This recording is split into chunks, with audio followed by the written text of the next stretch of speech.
오늘 하나님께서 주시는 말씀은 구약성경 에스겔 19장의 말씀입니다.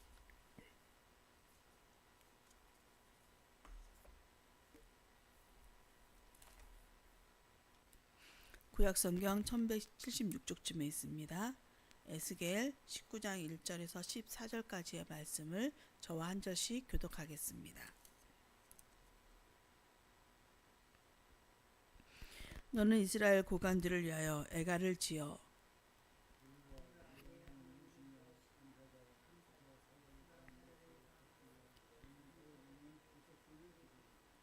그 새끼 하나를 키우매 젊은 사자가 되어 먹이 물어뜯기를 배워 사람을 삼키매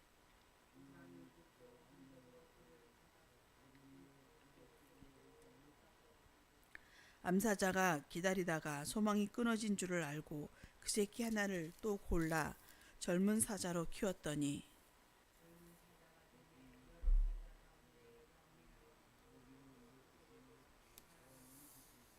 그의 궁궐을 헐고 성읍들을 부수니 그 우는 소리로 말미암아 땅과 그 안에 가득한 것이 황폐한지라.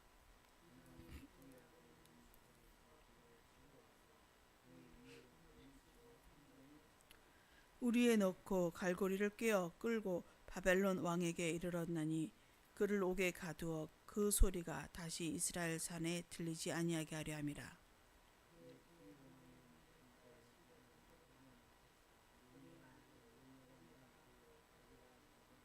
그 가지들은 강하여 권세 잡은 자의 규가 될 만한데 그 하나의 키가 굵은 가지 가운데에서 높았으며 많은 가지 가운데서 뛰어나 보이다가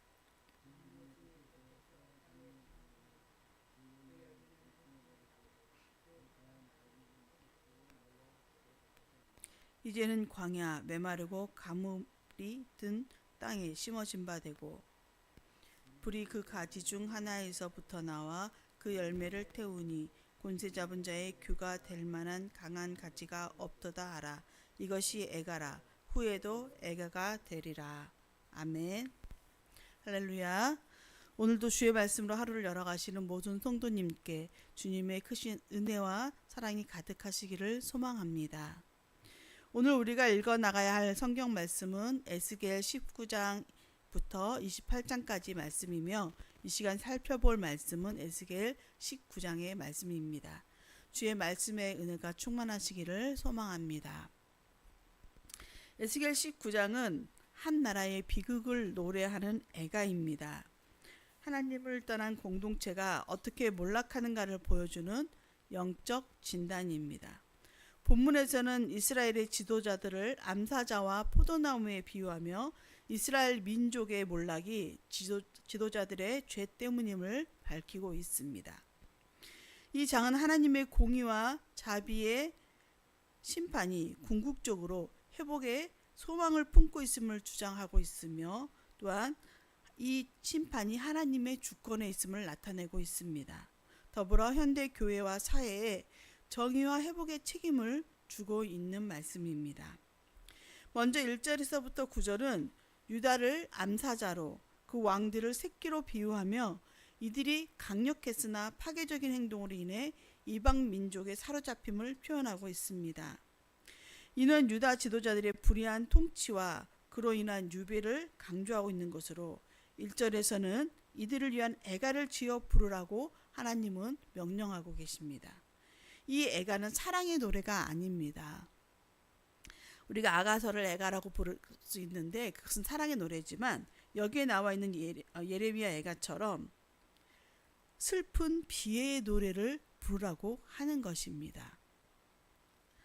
3절과 4절에 처음에 사자 새끼는 강하고 사납게 자라서 열국을 잡아삼켰으나 결국 쇠사슬에 묶여 이집트로 끌려가고 맙니다.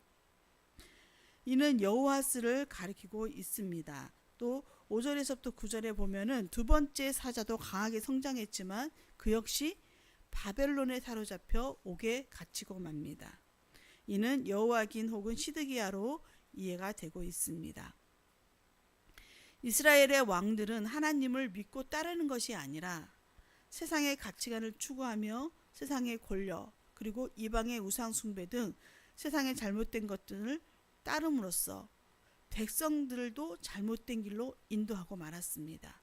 그래서 그 자신들도 결국은 이 포로로 끌려가는 비참한 모습을 보여주고 있지요. 유다의 마지막 왕 시드기야는 바벨론에 끌려갈 때에 그의 아들들과 많은 지도자들이 죽게 되었고 자신도 두 눈이 뽑힌 채 끌려갔습니다. 그의 마지막에 눈이 뽑히기 전에 그가 본 장면은, 그의 마지막은 자신의 자녀들과 백성들이 죽는 모습을 지켜보는 것이었습니다. 우리는 사랑의 하나님을 너무 강조한 나머지 공의의 하나님을 축소시킵니다. 그러나 위의 내용을 담고 있는 말씀은 하나님의 심판이 실제적이고 역사적이며 죄의 결과로 인한 필연적인 것을 밝혀주고 있습니다.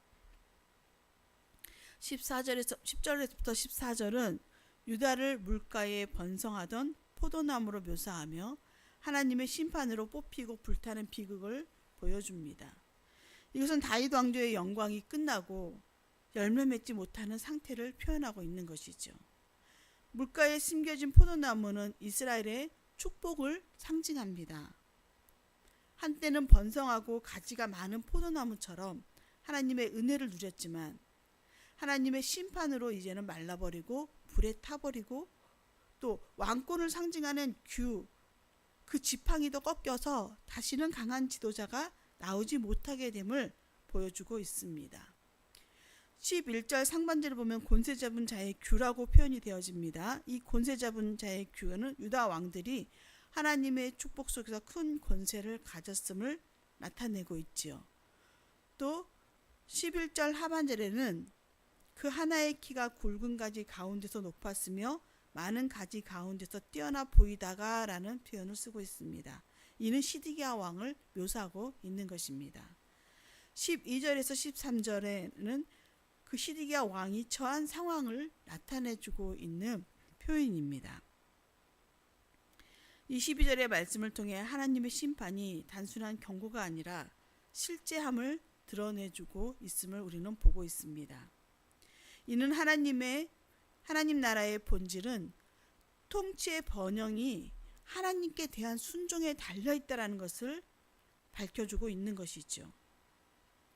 14절 마지막에 이것이 애가라 후에도 애가가 되리라를 세 번역으로 다시 번역해서 보면 이렇게 쓰여 있습니다. 이것은 애가인데 사람들이 부르고 또 불렀다. 이렇게 번역이 되어져 있습니다. 다윗 왕조의 붕괴를 이제는 애가로 마무리하면서 이 비극이 후대까지 경고로 전해질 것임을 강조하고 있습니다. 그러나 애가로 불러 후대까지 전해지게 하는 것은 또 한편으로는 소망을 나타내고 있는 것입니다. 유다의 몰락이 끝이 아니라는 것입니다. 하나님의 언약이 여전히 유효함을 보여주고 있기 때문입니다. 이는 신약의 예수 그리스도 안에서 완성되는 하나님 나라의 회복을 예고하고 있는 것입니다. 이 소망은 현대사회 나라와 교회들을 향한 메시지이기도 합니다. 지도자들이 어떻게 행해야 하는지, 교회가 어떻게 하나님 말씀을 따라가야 하는지를 후대에까지 전하며 보여주고 있는 것이죠. 지도자들의 정의와 겸손의 리더십, 그리고 교회로 하여금 하나님의 정의와 사랑의 실천을 통해 예수 그리스도의 십자가와 부활을 통해서 완성된 하나님 나라를 증거하도록 촉구하고 있는 메시지입니다. 오늘 주시는 말씀을 우리가 깨닫기를 소망합니다. 하나님의 주권을 인정하며 엄중한 심판 속에서도 하나님께서는 회복의 소망을 주시는 그러한 하나님이라는 것을, 자비의 하나님이라는 것을, 사랑의 하나님이라는 것을, 은혜의 하나님이라는 것을 우리가 기억할 수 있게 되기를 바랍니다. 오늘도 겸손히 하나님 앞에 나아가는 저와 우리 모든 성도님들 되시기를 주님의 이름으로 축원드립니다. 기도하겠습니다. 사랑의 하나님 감사합니다. 이 아침 저희의 단잠을 깨우시고 말씀과 기도로 하루를 열며 주님 앞에 서가게 하시니 감사드립니다. 우리의 주인 되시는 하나님, 우리의 삶을 돌아봅니다. 겉으로는 강해 보이지만 우리 안에 하나님 없는 교만과 죄가 있음을 고백합니다. 이스라엘처럼 우리도 하나님을 떠나 스스로 살아가려 했고 세상의 것을 의지했던 어리석음을 용서하여 주시옵소서.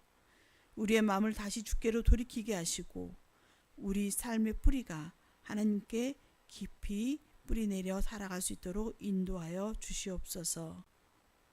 무너진 자리에서 다시 일어나게 하시고 다시 하나님을 의지하는 삶을 살게 하여 주시옵소서. 사랑의 주님, 사순절을 보내고 있습니다. 저희로 하여금 주님의 길을 감사하며 겸손히 따르는 제자가 되게 하여 주시옵소서.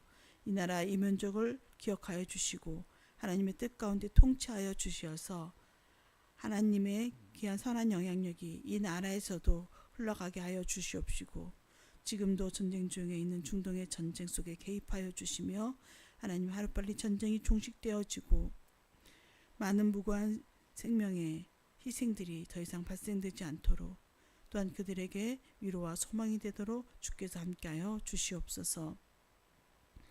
창현교회를 사랑하시는 하나님, 100주년 특별 예배와 행사를 준비하며 감사함으로 나아갑니다. 부족함이 없도록 인도하여 주시옵소서. 한마음 한뜻으로 다 함께 나아가는 창현교회 되게 하시고 또한 다음 선교 100년을 잘 준비하여 걸어갈 수 있도록 함께하여 주시옵소서. 육신의 질병과 마음의 상처로 힘겨워하는 주의 백성들을 생각하여 주시옵소서. 어려움에 처한 이들에게 힘을 더하여 주시고 치유와 회복 그리고 문제 해결의 은총을 더하여 주시기를 소망합니다.